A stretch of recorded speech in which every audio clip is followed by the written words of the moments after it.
سيدنا محمد بن عبد الله وعلى آله وصحبه ومن والاه ولا حول ولا قوة إلا بالله سبحانك لا علم لنا إلا ما علمتنا إنك أنت العليم الحكيم رب اشرح لي صدري ويسر لي أمري واحلل عقدة من لساني يفقهوا قولي اللهم ارزقنا فهم النبيين وحفظ المرسلين وإلهام الملائكة المقربين. Jemaah majelis surga juga yang dimuliakan oleh Allah Subhanahu wa taala.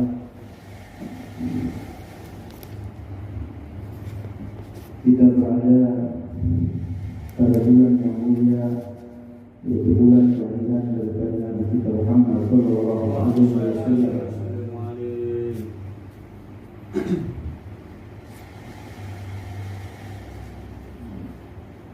Diriwayatkan bahwasanya ketika setelah terjadi perkawinan atau pernikahan Jabul antara Sayyidina Abdullah dan Sayyidatina Aminah binti Wahab, itu Sayyidina Abdullah tidak langsung mengumpuli Sayyidah Aminah, tetapi diperintahkan oleh ayahanda beliau Sayyidina Abdul Muttalib untuk pergi ke suatu tempat yang mana di tempat itu ada danau. Diperintahkan untuk mandi di tempat itu sebelum mengumpuli Sayyidah Fatimah, Sayyidah Aminah binti Wahab. Lalu pergilah berangkatlah Sayyidina Abdullah. Ini merupakan ilham, perintah dari Allah Subhanahu wa taala. Karena yang akan lahir ini bukan manusia sembarang, manusia yang sudah dipersiapkan oleh Allah Subhanahu wa taala sebelum Nabi Adam diciptakan. Nabi Muhammad sallallahu alaihi wasallam bersabda, "Aku sudah menjadi nabi ketika Adam masih berbentuk tanah." Jadi Nabi Muhammad sallallahu alaihi wasallam secara hakikat sudah menjadi nabi ketika Adam masih berbentuk, tetapi ketika ini yang harus kita bedakan, diangkat menjadi seorang rasul pada umur 40 tahun. Lalu berangkatlah Sayyidina Abdullah mandi di danau itu, yang mana danau itu diriwayatkan seperti air susu, kolam susu. Manisnya lebih manis daripada susu, harumnya lebih harum daripada aroma kasturi. Mandilah Sayyidina Abdullah di situ, kemudian pulang ke kota Makkah, lalu mengumpuli Sayyidah Aminah. Ketika pertama kali mencium kening Sayyidah Aminah, cahaya masuk ke dalam tulang sulbi Sayyidina Abdullah bin Abdul Muttalib. Imam Jalaluddin As-Suyuti melarang apabila kita mengatakan bahwa Nabi Muhammad sallallahu alaihi wasallam itu dari sperma. Jalaluddin As-Suyuti, Imam Jalaluddin Al-Hafidh, Nabi Muhammad sallallahu alaihi wasallam itu diciptakan dari cahaya. Ada sebagian umat muslim yang tidak percaya, tapi kita golongan ahli sunnah wal jamaah harus percaya, karena bukan manusia sembarang manusia, ya. Kelahiran Nabi Muhammad sallallahu alaihi wasallam itu dirasakan kegembiraan oleh paman beliau, yaitu Abu Lahab, orang yang juga menentang paling keras dakwah Nabi Muhammad sallallahu alaihi wasallam. Jadi Nabi Muhammad saja ditentang oleh orang yang paling dekat, ya. Jadi kalau kita dakwah ditentang oleh orang lain itu biasa, ya kan? Jadi Nabi Muhammad saja ditentang oleh pamannya sendiri. Tetapi ada suatu peristiwa yang dicatatkan di dalam kitab Bukhari. Ketika itu Sayyidina Muhammad sallallahu alaihi wasallam dilahirkan, budak yang bernama Thuwaibah. Ini mungkin sudah pada tahu, tapi kita ulang lagi karena judulnya itu menyambut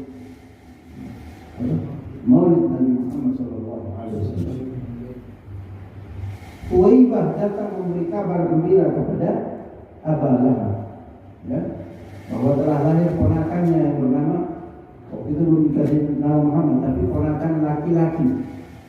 Saking gembiranya, karena adatnya orang Arab, kalau ada yang datang memberi kabar gembira kepada orang tersebut, maka orang tersebut akan diberikan hadiah. Sebagai hadiahnya, Thuwaibah ini dibebaskan sebagai budaknya Abu Lahab. Dia gembira atas kelahiran Nabi Muhammad SAW. Lalu di dalam kitab Bukhari dicatatkan sebuah riwayat Sayyidina Abbas bermimpi, ya, melihat keadaan Abu Lahab di alam barzakh. Ditanya oleh Sayyidina Abbas, bagaimana keadaanmu wahai Abu Lahab? Keadaanku sangat tersiksa. Ini di dalam Bukhari, ya. Keadaanku ini sangat tersiksa, tetapi pada setiap hari Senin dari jari jemariku ini keluar air, sehingga aku dapat minum dari jemariku ini, sehingga ringanlah siksaku. Siksa kuburku menjadi ringan setiap hari Senin, karena bergembira atas kelahirannya Nabi Muhammad SAW. Lalu seorang muhaddits, ya, Syamsuddin Ad-Dimishqi, beliau mengubah sebuah syair. Beliau katakan, "Idza kana hadza kafirun jaa dhammuhu bi tabbat yada fil jahim mukhallada ata annahu fi yawm al-ithnain yukhaffafu anhu lis-surur bi ahmada fama dhanna bi 'abdin alladhi tula umruhu masruran bi ahmada wa mata muwahhida." Ini syair ini masuk akal sekali, ya, bagi kita untuk merayakan Maulid Nabi Muhammad SAW. Logis, ya. Kalau saja seorang Abu Lahab yang sudah pasti nas di Al-Quran, neraka, kekal di dalam neraka, ya, tetapi setiap hari Senin diringankan siksanya oleh Allah Subhanahu wa Ta'ala karena bergembira dengan kelahiran Nabi Muhammad SAW. Lalu bagaimana dengan seorang Muslim, ya, sepanjang umurnya ketika datang Maulid Nabi SAW dia bergembira dengan kelahiran Nabi Muhammad SAW, lalu dia mati dalam keadaan bertauhid kepada Allah Subhanahu wa Ta'ala. Abu Lahab saja dapat keringanan siksa kubur, apalagi seorang Muslim yang bergembira dengan kelahiran Nabi Muhammad SAW dan dia mati dalam keadaan bertauhid kepada Allah Subhanahu wa Ta'ala. Ini dalil yang paling apa ya? Paling orisinal mungkin, ya. Kalau di Al-Quran kan tafsir-tafsir, ya.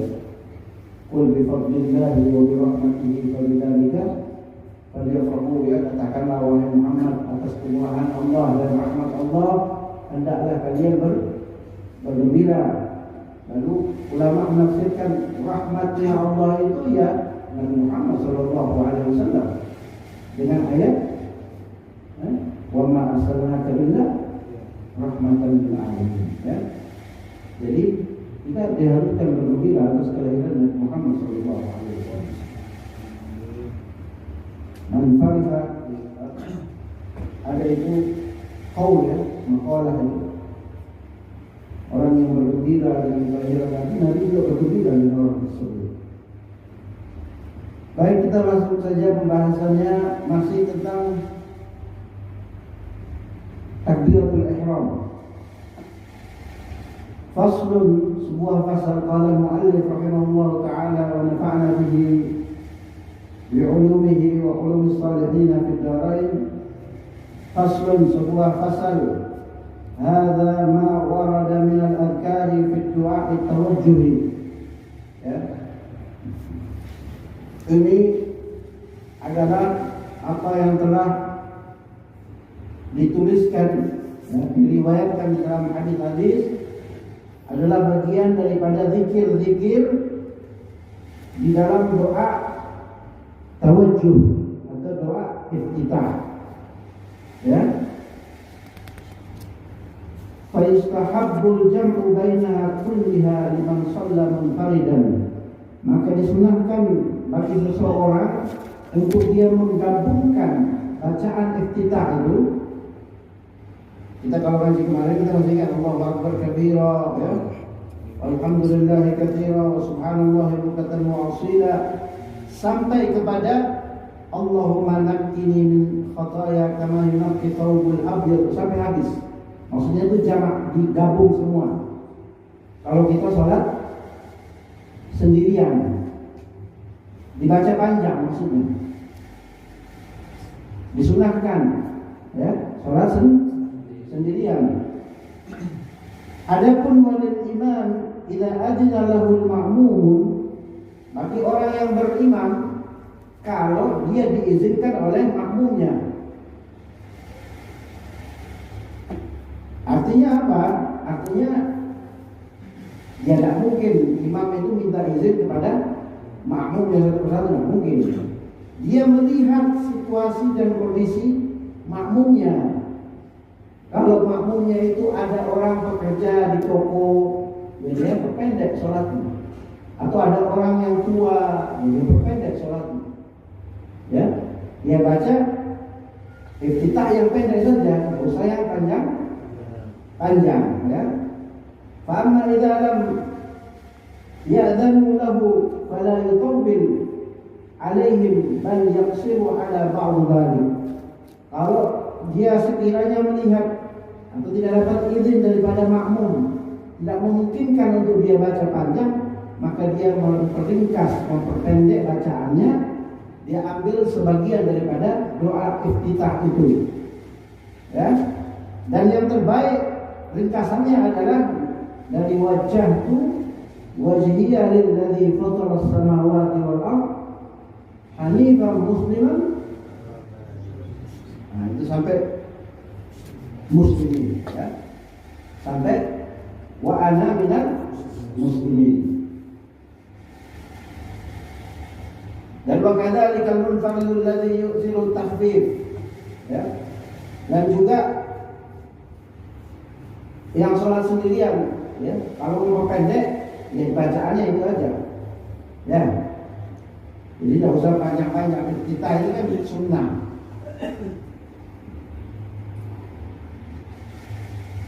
Wa alam anna hadhihi al-adhkar mustahabbatun fil fardhati wan nafilati. Ini doa-doa ini, azkar ini, iftitah ini disunahkan dibaca di dalam salat-salat wajib maupun salat sunnah, ya.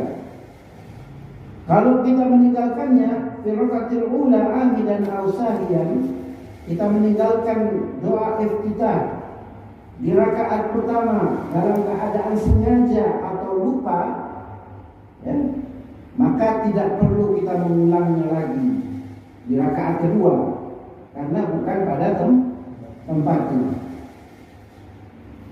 Kalau kita melakukannya, saya baca aja langsung ya terjemahannya biar ringkas ya. Kalau kita melakukannya karena makruhan, maka itu makruh, tidak membatalkan sholatnya, ya.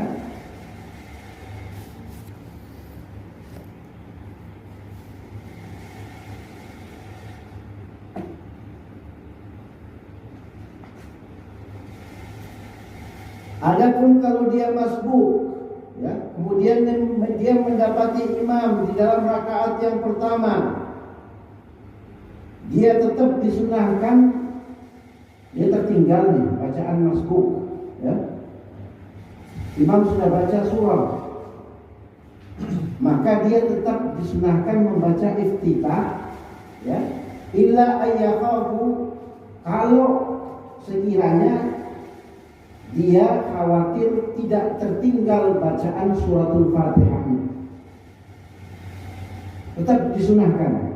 Tapi kalau seumpama dia tidak nuntut baca Fatihahnya, maka dia tidak boleh membaca iftitah, karena yang lebih wajib adalah membaca Fatihah. Tapi kalau sekiranya masih nututi, maka dia baca saja iftitahnya supaya dia dapat fadilah sunnah, ya, ibadah dalam sholat berjamaah tersebut. Ya. Kalau dia dalam keadaan masbuk dan imam tidak dalam keadaan berdiri, ya. Mungkin imam dalam keadaan ruku, wa imma fi sujudi, wa imma fi tasyahudi, ya. Maka dia harus mengikuti apa yang dibaca oleh imam, ya. Tidak boleh dia membaca surat doa iftitah, ya. Kemudian di bawahnya ada perselisihan pendapat di dalam ulama mazhab Syafi'i. Apakah doa iftitah itu dianjurkan, disunahkan dibaca di dalam salat janazah? Wal asahhu annahu la yustahabbu li'annaha mabniyatun 'ala takhfif. Tidak dianjurkan, tidak disunahkan membaca doa iftitah di dalam salat jenazah, karena salat jenazah itu pekerjaannya itu harus diringankan atau diringkas, ya, diperpendek. Ini sudah tahu kita. Wa alam anna doa istiftah sunnatun laisa biwajibin. Ya, doa istiftah itu sunnah, bukan wajib. Kalau kita meninggalkannya tak perlu kita sujud sahwi. Dan sunnah kita membacanya dalam keadaan pelan. Ya. Kalau kita baca jahar, maka itu makruh. Kita baca nih keras nih doa iftitah, Allahu Akbar kabira, itu makruh, ya. Dan sholatnya tidak batal. Babu ta'awudz ma ba'da doa istiftah, ya. Ini ada bab membaca a'udzu billahi minasyaitonir rajim sebelum kita baca suratul Fatihah. I'lam anna ta'awudz ba'da du'a istiftah sunnatun bil-ittifaq. Ketahuilah bahwasanya membaca ta'awudz itu sunnah hukumnya atas kesepakatan para ulama. Wa huwa muqaddimatun lil qira'ah, dan dia adalah muqaddimah untuk bacaan Al-Quran, ya. Didasarkan atas firman Allah Subhanahu wa taala dalam surat An-Nahl, "Fa idza qara'tal Qur'ana fasta'iz billahi minasyaitonir rajim." Ya. Ini ada catatan, ya, ada catatan ini. Beda dengan ketika kita mau membaca Al-Quran di dalam sholat ataupun di luar sholat, maka kita disunahkan membaca a'udzubillahi minasyaitonir rajim, ya. Di dalam kitab Haqqut Tilawah ada larangan ketika seorang penceramah atau pengkhotbah dia mengatakan qala Allah Ta'ala fil Qur'anil Azim, kemudian dia mengucapkan a'udzubillahi minasyaitonir rajim, itu tidak boleh. Itu dilarang. Karena a'udzubillahi minasyaitonir rajim bukan bagian daripada Al-Qur'an. Karena dia mengatakan Allah Subhanahu wa taala berfirman di dalam Al-Qur'an, a'udzubillahi, itu dilarang. Itu tidak boleh. Itu berdusta atas nama Allah. Karena tidak ada di dalam Al-Qur'an itu a'udzubillahi minasyaitonir rajim. Jadi kalau ada khatib yang masih begitu, berarti dia belum sampai baca kitabnya Haqqut Tilawah. Ilmu, ya. Luas ilmu. Jadi kita tahu sedikit langsung ini sudah seperti samudra ilmu ini, membentang tanpa tepian, ya.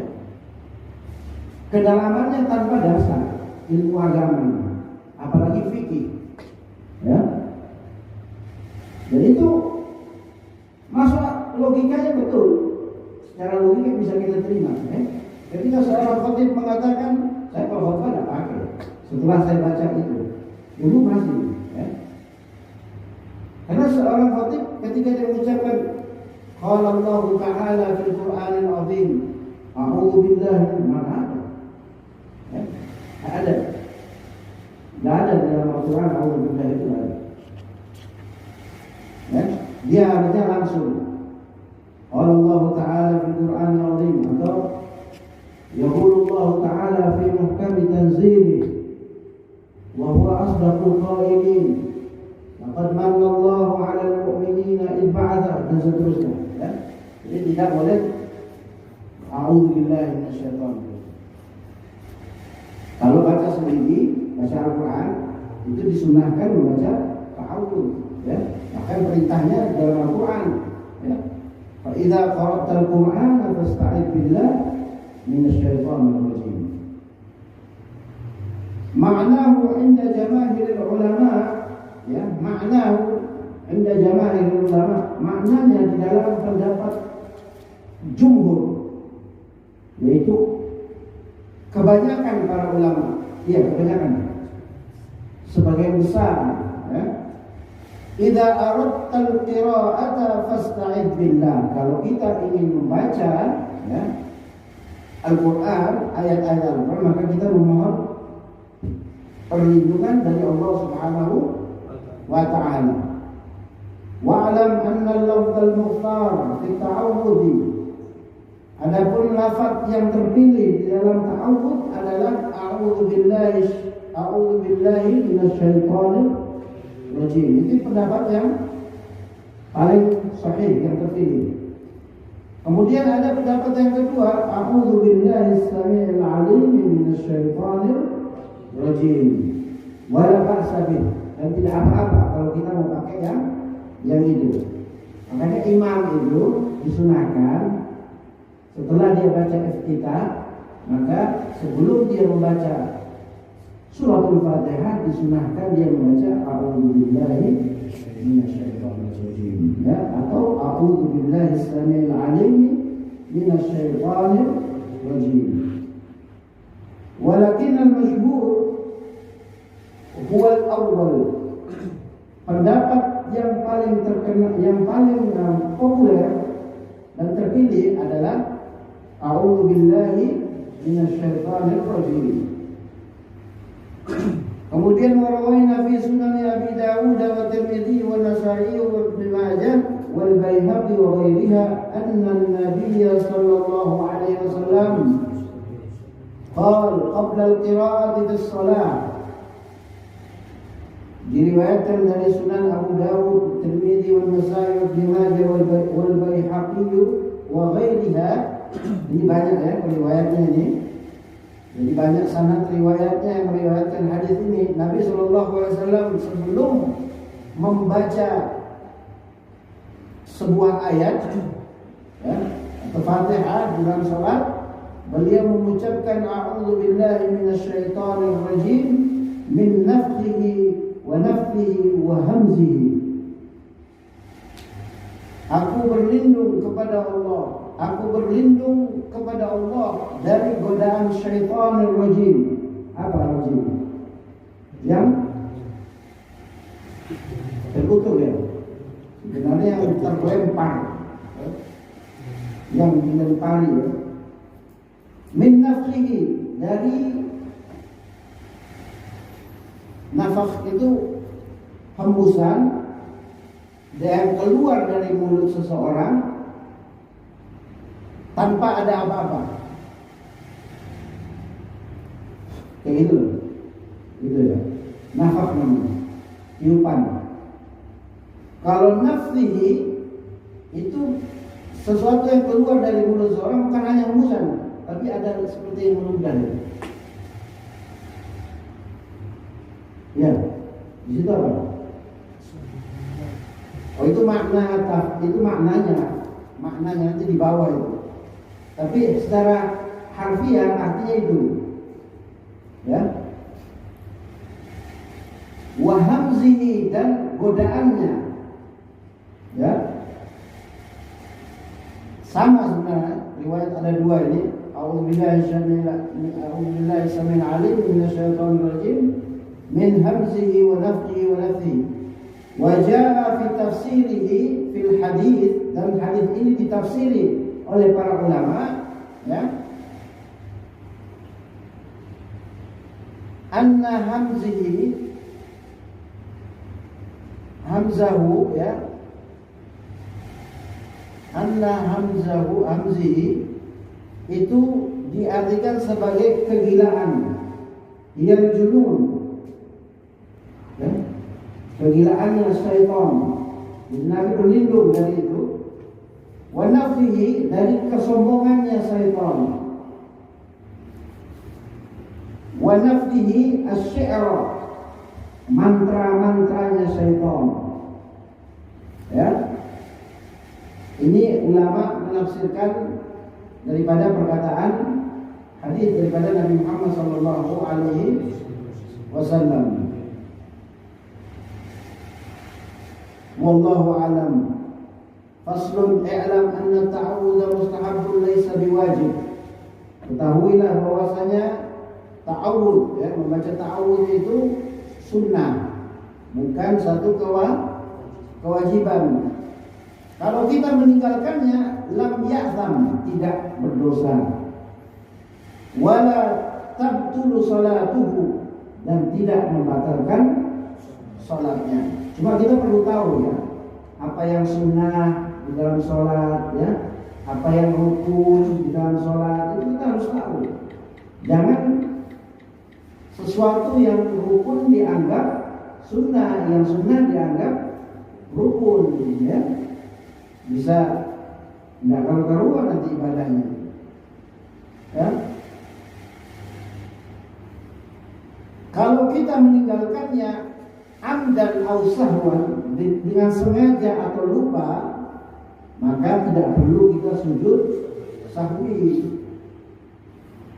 Maka itu at-ta'awudz itu disunahkan fi jami' shalawatil faraid.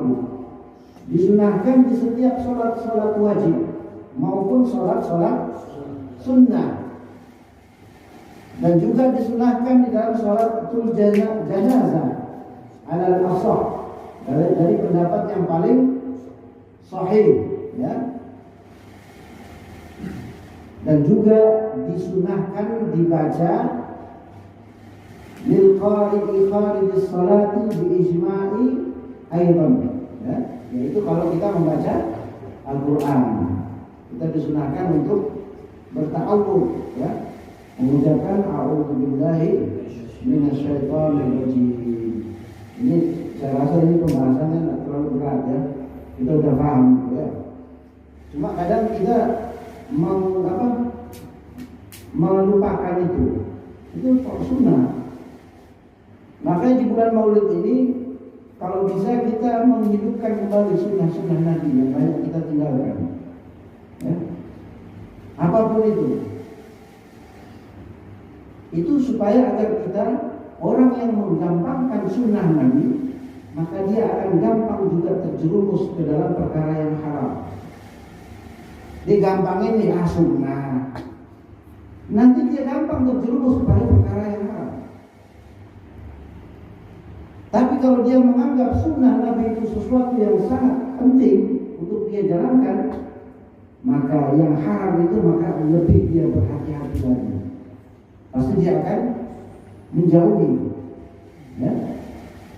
Orang biasa begitu, ini gampang sunnah. Nah, itu sunnah digampangkan, maka dia gampang juga terjerumus kepada perkara-perkara yang diharamkan oleh Allah Subhanahu.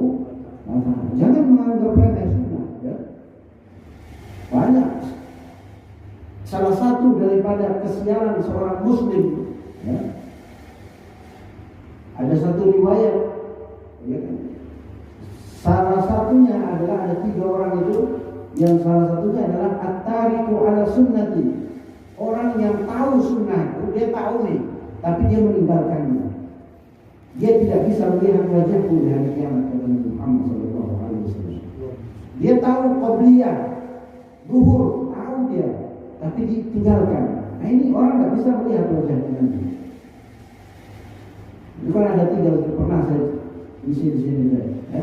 Yang pertama orang yang durhaka kepada kedua orang tua, at-tariku ala sunnah, ya. Yang kemudian yang ketiga ketika diucapkan namaku dia tidak mau bersalawat kepada. Ini fawaidun liman lam yarawni yaumil qiyamah.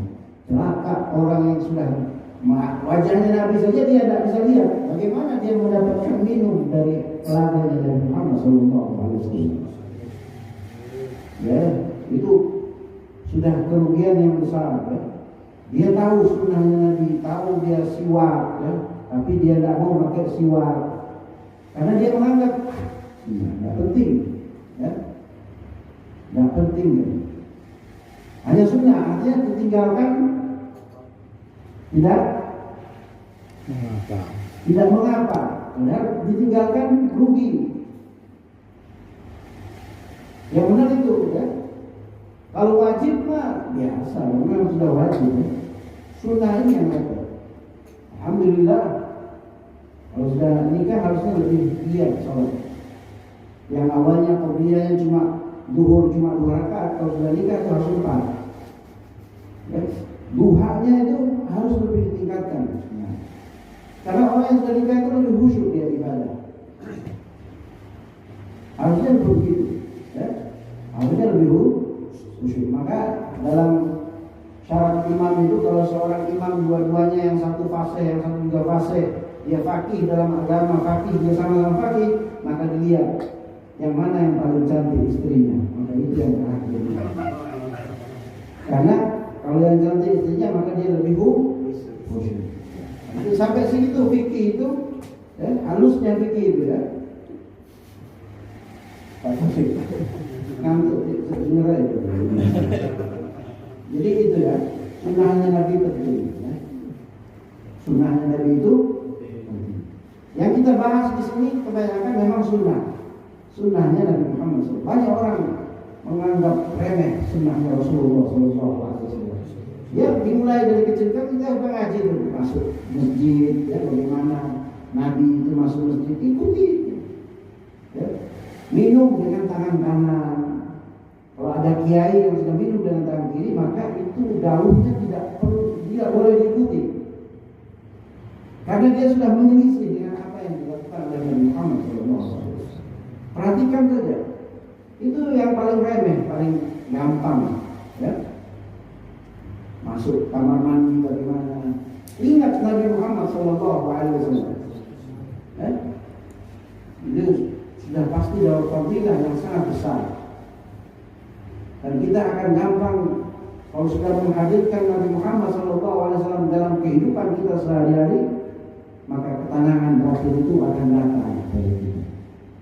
Hadirkan Nabi Muhammad, ya. Setiap hari dalam kehidupan kita, mau pakai baju kita ittiba, masuk tangan kanan, ya. Lepas dengan tangan kiri, niatkan mengikuti Nabi Muhammad SAW. Karena siapa lagi yang mau kita ikuti di dunia ini? Dan ya, syafaat Nabi Muhammad SAW itu adalah harapan terakhir bagi kita. Coba kita pikir kita punya ibadah, apa yang bisa kita banggakan di hadapan Allah Subhanahu wa Ta'ala ibadah? Tidak ada. Sholat kadang itu kan terpaksa untuk menggugurkan kewajiban. Sholat kadang kita terpaksa. Jadi tidak ada yang bisa kita harapkan nanti di yaumil mahsyar kecuali syafaat Nabi Muhammad SAW. Nah, untuk supaya kita dekat dengan Nabi, hidupkan itu sunnah Nabi Muhammad SAW. Ya, mudah-mudahan kita selalu mendapatkan pandangan kasih sayang daripada Nabi Muhammad SAW. Ini saya akhir-akhir ini memang jarang sekali buka kitab di maaf ya. Jadi kurang mendalam. Iya.